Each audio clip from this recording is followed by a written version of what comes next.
Então, nosso grupo vai falar sobre ética hospitalar. Pensar na atuação do psicólogo nas unidades hospitalares, ou seja, nas instituições públicas que são destinadas a priorizar a saúde, não é uma tarefa muito fácil. O tempo de inserção desse profissional nesse campo é relativamente pequeno. Há um contingente reduzido de profissionais atuando na área. Apesar de vir aumentando gradativamente, inexistem pesquisas mais sistemáticas, tanto nacionais quanto locais, sobre a atuação do psicólogo nesse campo específico de trabalho. Apesar disso, é possível observar uma série de problemas e insucessos em termos das práticas dos psicólogos, devido à falta de apoio como um todo e na valorização desses profissionais, como um agente capaz de contribuir na promoção da saúde. Dimenstein afirma ainda que muitos dos problemas dos quais os psicólogos passou a deparar-se escapam do domínio da clínica, pois se referem às condições de vida da população. Tais dificuldades passam a ser um entrave para as atividades de assistência pública à saúde, tendo em vista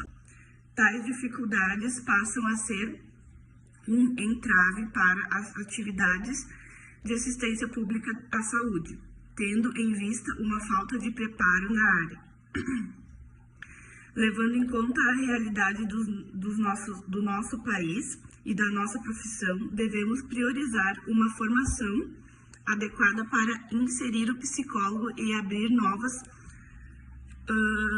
novas frentes de mercado de trabalho, de acordo com as necessidades do psicólogo e em equipe de saúde interdisciplinares. A interlocução entre os diversos saberes seria a maneira de oferecer um cuidado mais completo, eficaz e de acordo com as necessidades da população, porque o psicólogo ele atua tanto no hospital, mas também ele atua com a família e com a equipe que trabalha junto. O processo de internação ele é bastante complicado, não só para a pessoa que está sendo internada, mas para os familiares, para os acompanhantes, porque toda uma rotina vai ser mudada, vai ser quebrada. Isso vai causar angústia, vai causar ansiedade e vai causar estresse. Então, neste contexto, deve ser adotada uma postura ética de acolhimento e uma atitude respeitosa para com o usuário cidadão e não apenas como um paciente que só vai precisar daquele serviço na área da saúde. Então, da equipe de saúde, espera-se muita paciência, cautela, serenidade e profissionalismo, pois diferente do profissional de saúde que está acostumado a estar naquele ambiente, ele está familiarizado e conhece a complexidade daquela área, a família e o paciente não possui essa percepção deste ambiente. E o cotidiano atribulado de um hospital envolve os profissionais em atividades diversificadas e complexas, as quais podem intercorrer em falta de respeito, identidade, intimidade e privacidade dos pacientes e acompanhantes. Possíveis infrações éticas de forma direta ou indireta poderão ocasionar implicações físicas, psicológicas ou sociais.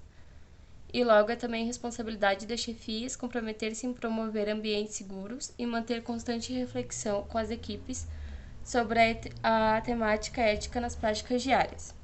Eu fiz meu estágio no hospital e como psicólogo tem que ter muita ética, tem que ter muito cuidado. Eu trabalhei na UCP, que é a Unidade de Cuidados Prolongados, então os pacientes já estão bem vulneráveis, porque a Unidade de Cuidados Prolongados, quando um paciente vai para lá, o caso é bem complicado.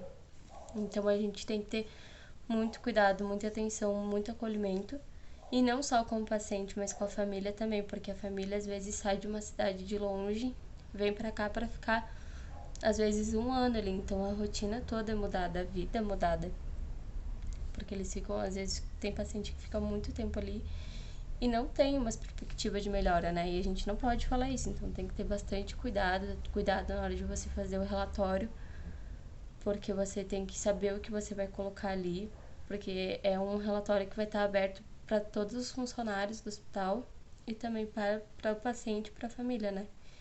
Então, se requer muita ética nesse ambiente hospitalar. O ambiente hospitalar possui em sua particularidade tensão natural, devido ao fato de trabalhar com complexidade que abrange a vida e a morte.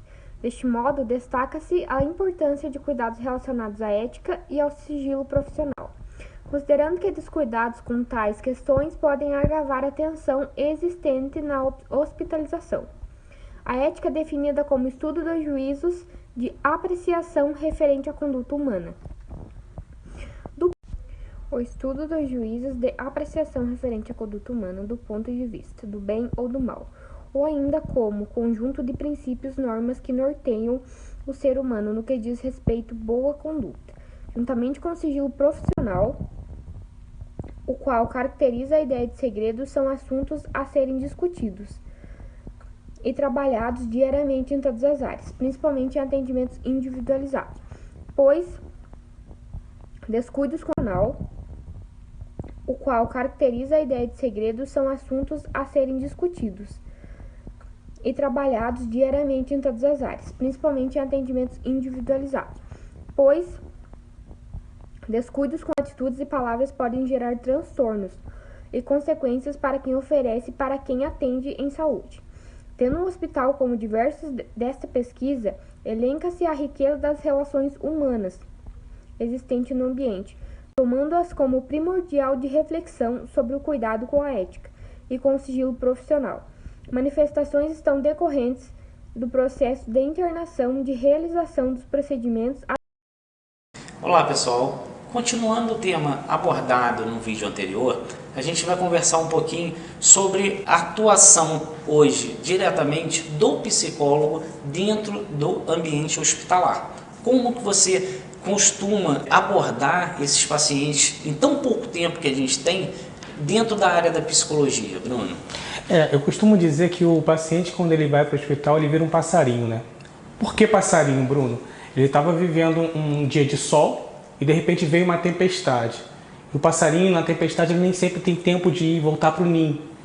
Então ele vai para um abrigo. E esse abrigo geralmente é o quê? É uma área da saúde. O que esse passarinho faz no abrigo durante a tempestade? Ele cuida das asas, cuida das penas e mantém a cabeça fixada e positiva para quando a chuva passar. Então a pergunta é, o que esse paciente faz dentro da área da saúde? Como ele cuida das asas dele? Como ele mantém as penas secas? E principalmente como ele mantém a cabeça positiva para quando essa tempestade passar? Como ele se mantém bem emocionalmente ao longo desse tratamento? Porque a tempestade ela é muito simbólica porque ela não dura para sempre. Mas ao mesmo tempo ela pode demorar um pouco mais. Então como que esse tempo de tempestade é vivenciado por esse paciente? De que maneira ele se encontra dentro desse abrigo sem nenhum tipo de objetos pessoais, sem nenhum tipo de favorecimento para um conforto a mais do seu quarto, a sala, a mesa de jantar. Então como que esse paciente ele sobrevive à falta e aos limites de um ambiente hospitalar? É importante você trazer essa ideia do psicólogo, mas também é importante você colocar um pouco de como o psiquiatra vê esse paciente dentro do hospital. Porque a gente tem como responsabilidade, sim, cuidar desse lado emocional e, ao mesmo tempo, perceber a necessidade da psiquiatria para ajudar esse paciente. Seja o psicólogo ter essa percepção, mas como também todo o corpo médico e equipe de enfermagem, enfim, fisioterapeutas. Então, de que maneira você acredita que seja positivo a atuação do psiquiatra dentro da área da saúde, Romo? Essa pergunta eu acho que é uma dúvida de todo mundo, né? Porque a psiquiatria ela é mal vista, né, dentro da nossa sociedade. E dentro do ambiente hospitalar, se não é um ambiente psiquiátrico, quando a gente fala num hospital clínico, a pessoa está internada por doenças diversas. E quando a gente fala em psiquiatra, todo mundo fica assustado. Mas eu percebo e vejo isso na nossa prática, que quando nós, psiquiatras, atuamos diretamente, quando a equipe está bem coesa, ela busca a nossa ajuda, a gente consegue ter uma adesão que é engraçado, às vezes é maior do que propriamente no ambulatório. Aí você fala, como? O medo, a angústia, a ansiedade ela é tamanha que quem está dentro dali Pode ser o médico, pode ser o psicólogo, pode ser a enfermagem, a família, o paciente que está doente, todos têm um